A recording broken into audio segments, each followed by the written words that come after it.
Student welcome to the mid aspirant. आज हम physics की जो एमसीक्यूज़ हमने दिए थे टेस्ट में तो उनका डिस्कशन करेंगे और उम्मीद है कि इससे आप लोगों को बहुत ज़्यादा ही फ़ायदा होगा। ठीक है, तो क्वेश्चन नंबर 1 है हमारा, which statement is correct about the displacement. वो डिस्प्लेसमेंट के बारे में पूछ रहा है कि कौन सा स्टेटमेंट करेक्ट है। तो क्वेश्चन नंबर 1 लिखा हुआ है ऑलवेज ग्रेटर देन 1। ज़रूरी तो नहीं है कि हमेशा ग्रेटर होते हैं 1 से। ऑलवेज लेस देन 1, ये भी ज़रूरी नहीं है। तो फिर कहते हैं कि always greater or equal to 1, मतलब ऐसा ये हो सकता है।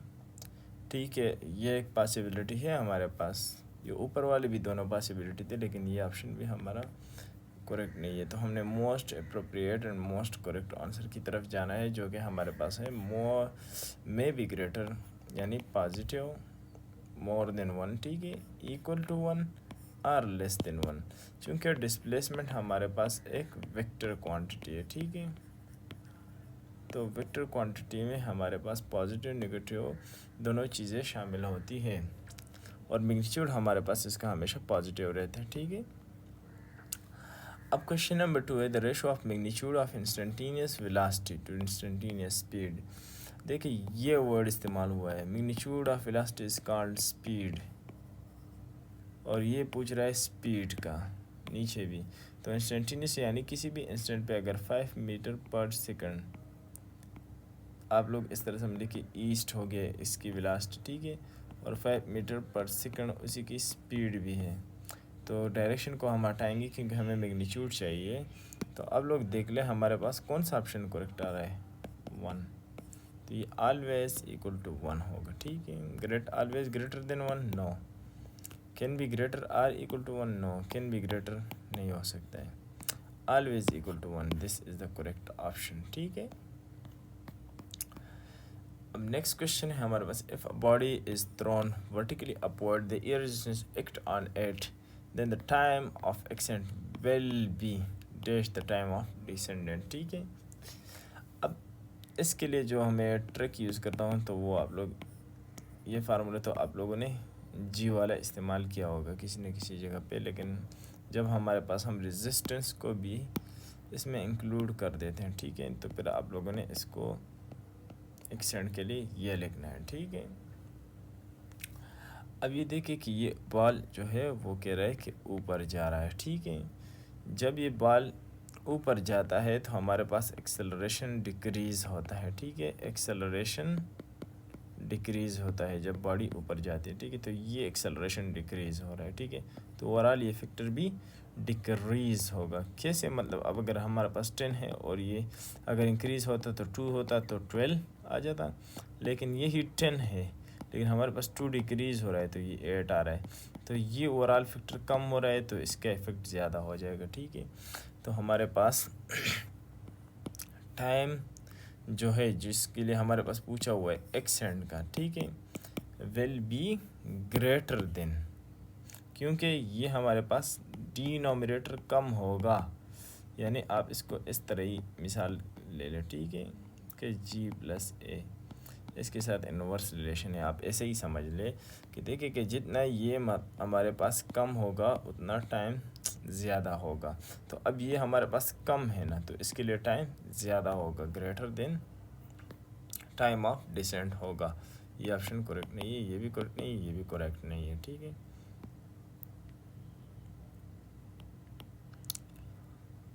चलिए नेक्स्ट क्वेश्चन देखते हैं। A body of 5 kilogram is drop from height 100 metre. ठीक है, ये हमारे पास एक फ्लोर है, ठीक है, और यहाँ से हमने एक बॉडी को नीचे की तरफ फेंक दिया। ठीक है, ये कहते हैं कि वो फॉल हो गया थ्रू 80 मीटर, मतलब इसका ये बता रहा है कि ये हमारे पास अगर 20 है, ये 30, 50, 70 एंड 80, ये हमारे पास 80 है, तो वो कह रहे हैं कि यहाँ तक ये बॉडी आ गई।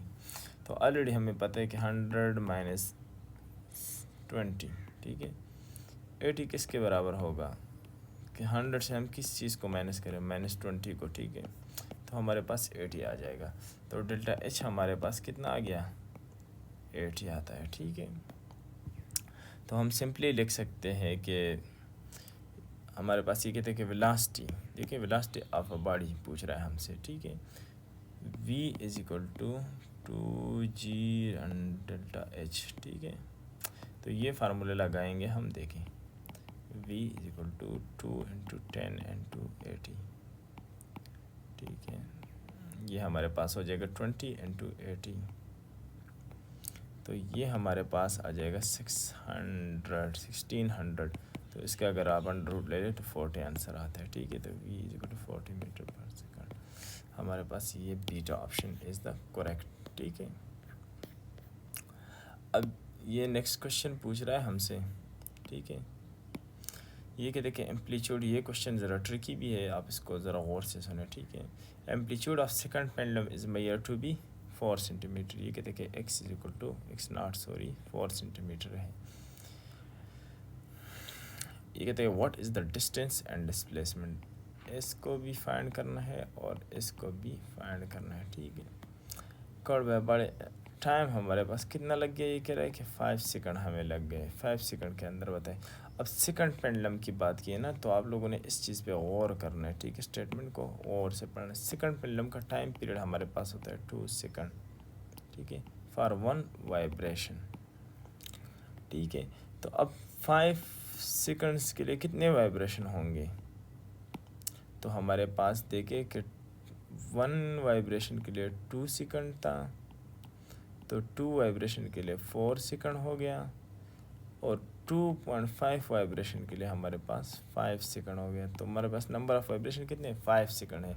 और जनरली हमें पता है कि हमारे पास ये अगर सिंपल पेंडुलम की मीन पोजीशन, एक्सट्रीम पोजीशन, फिर हमारे पास मीन और एक्सट्रीम है, ठीक है। तो ये 1 टाइम इस तरफ से आता है 2, फिर यहाँ से इधर आता है 3, यहाँ से आता है 4, ठीक है।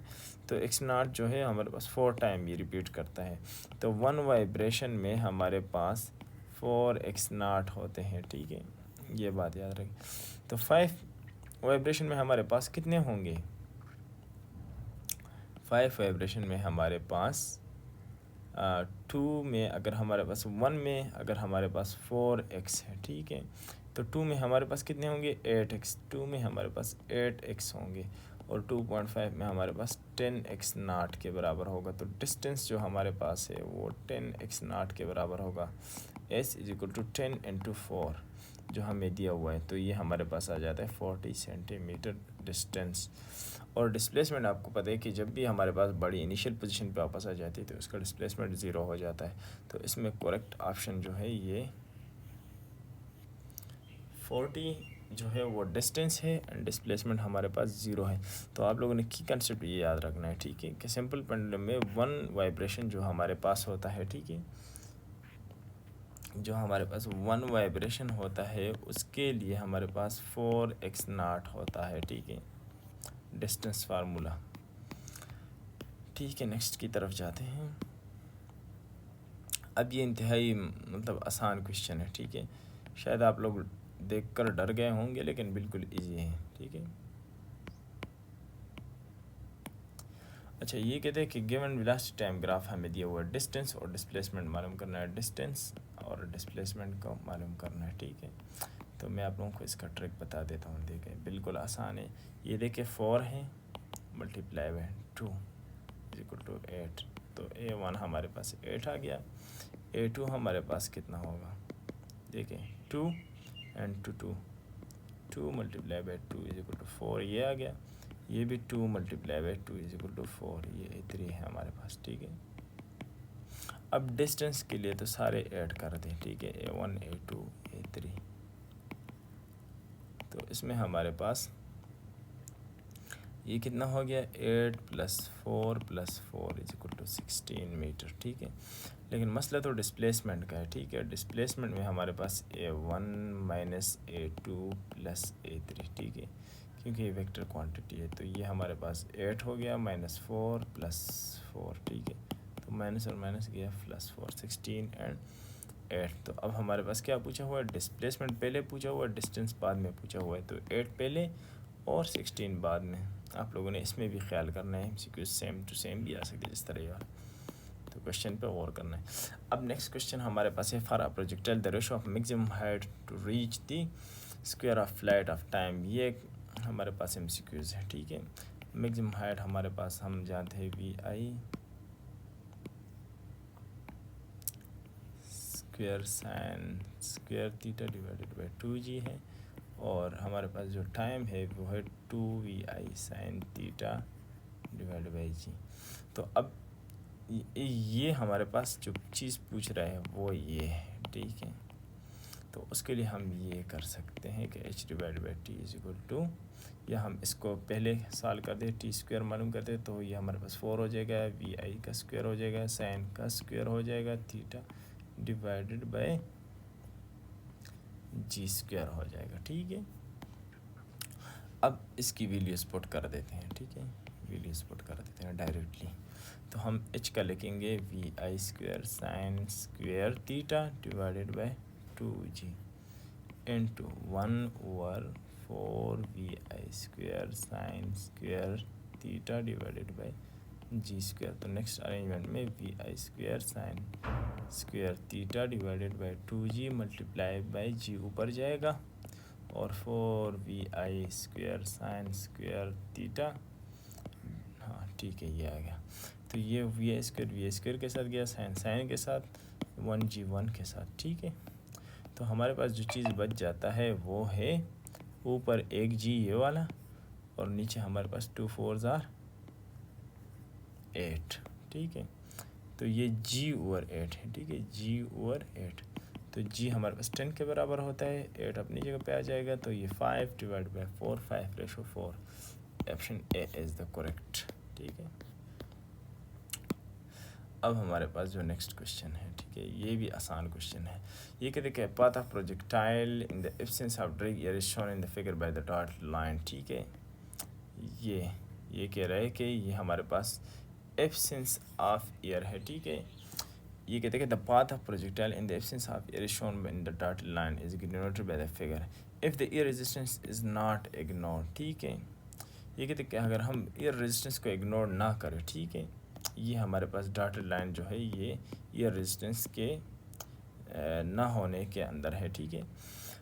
तो ये कहते हैं कि अगर हम एयर रेजिस्टेंस को इन्वॉल्व करें, ठीक है, तो कौन सा पाथ हमारे पास जो है वो अप्रोप्रिएट होगा प्रोजेक्टाइल के लिए, ये ए वाला, बी वाला, सी वाला या डी वाला।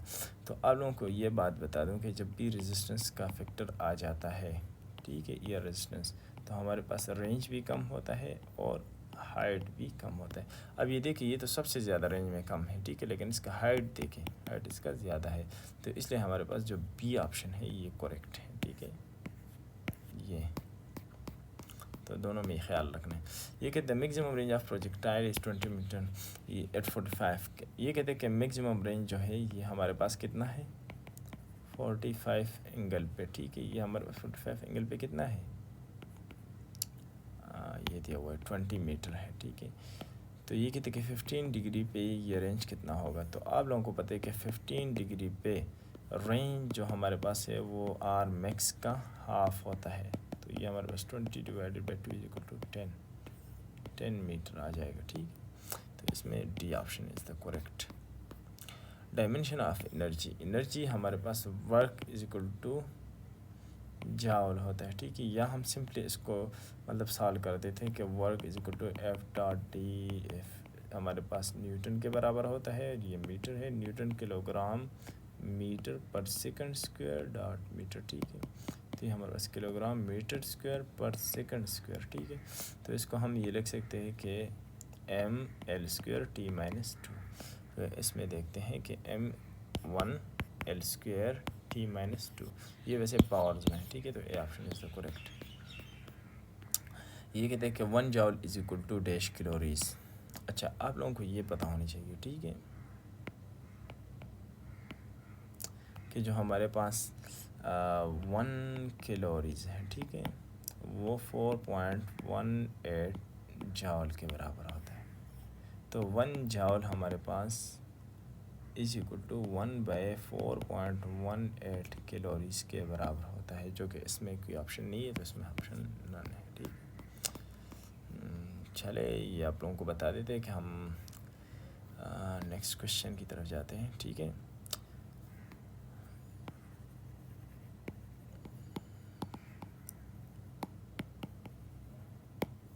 ठीक है, ये हमारे पास कहते हैं द पोटेंशियल एनर्जी अगर नेगेटिव है, पोटेंशियल एनर्जी नेगेटिव का मतलब ये है कि पोटेंशियल एनर्जी डिक्रीज़ हो रही है, ठीक है, तो बॉडी नीचे की तरफ आ रही है, ठीक है।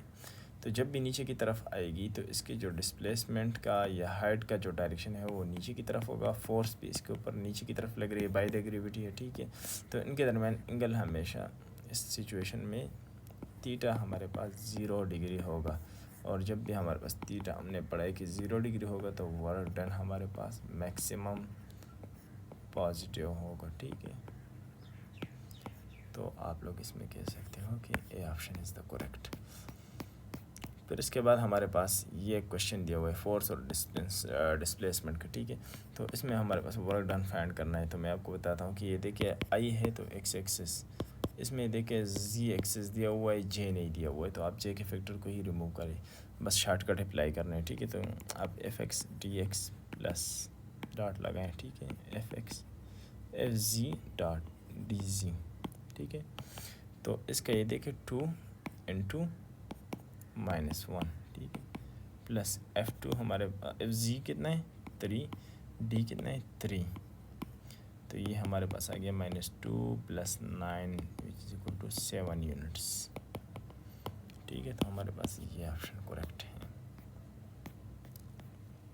क्या देखिए unit of F T divided by 2m, तो F का हमारे पास न्यूटन आ गया, ये सेकंड आ गया, हमारे पास मास का किलोग्राम आ गया, ठीक है।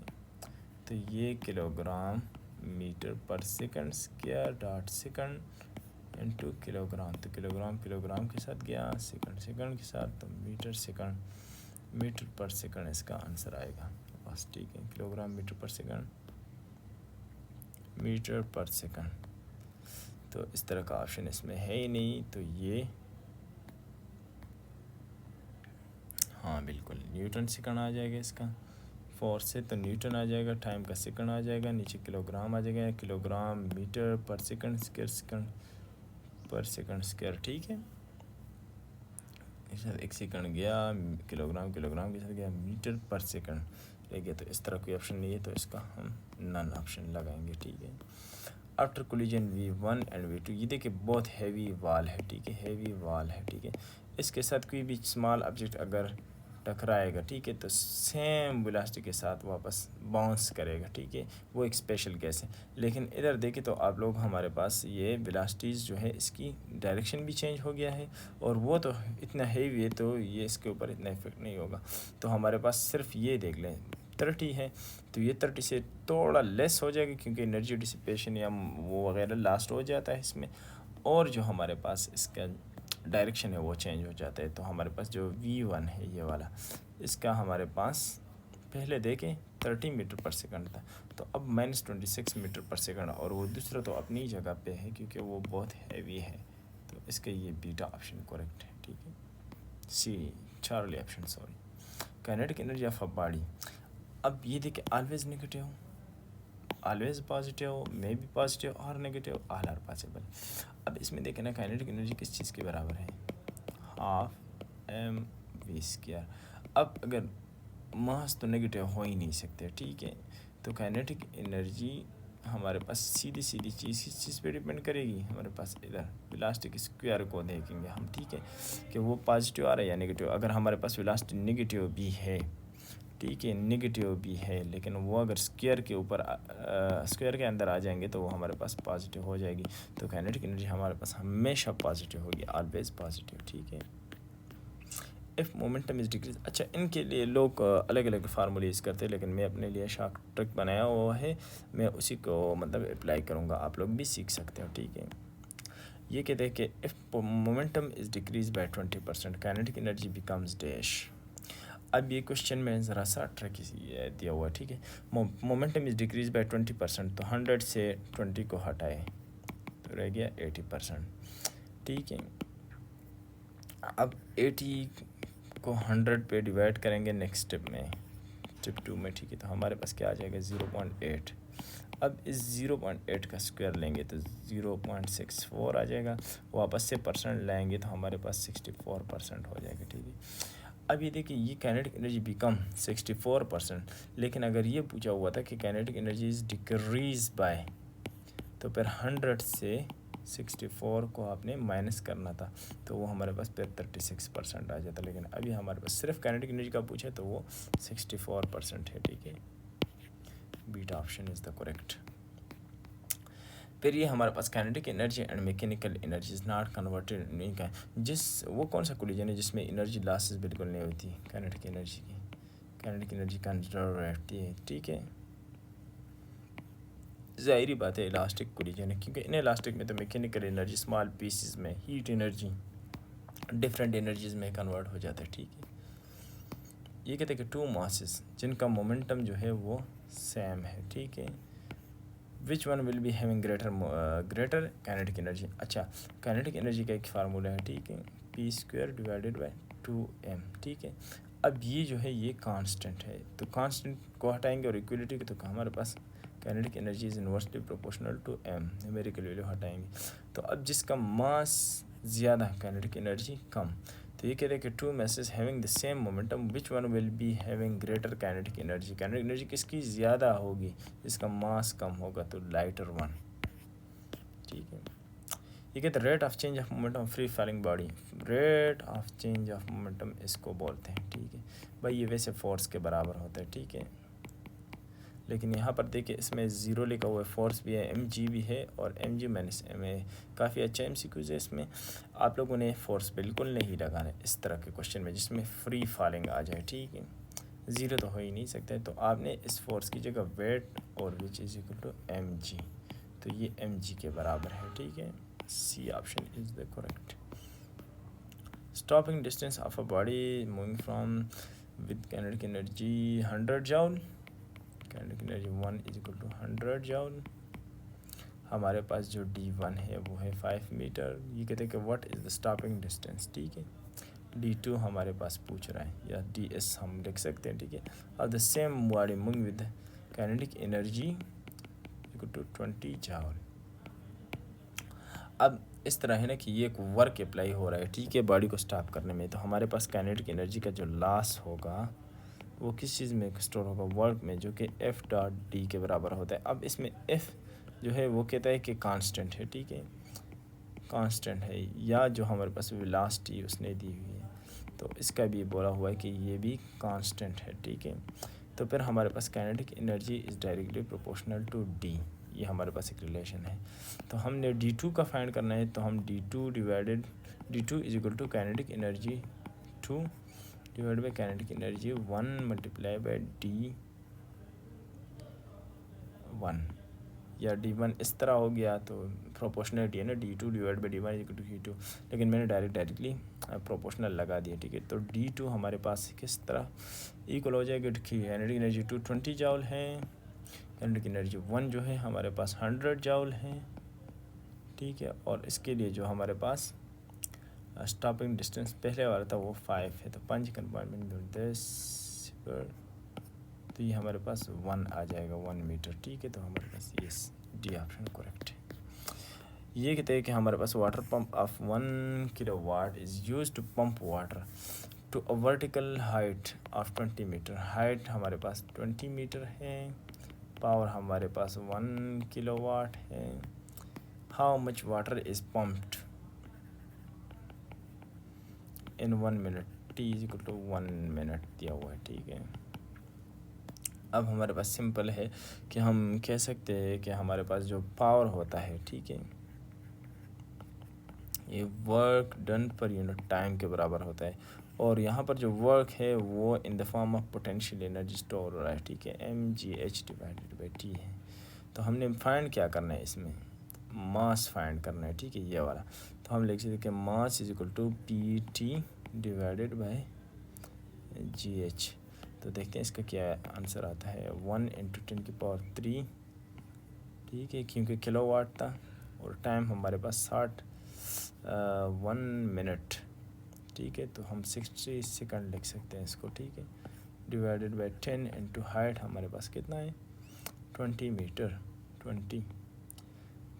तो इसको हम 3 के साथ कर सकते हैं और इसको 1 के साथ। तो हमारे पास 3 इंटू 10 की पावर 2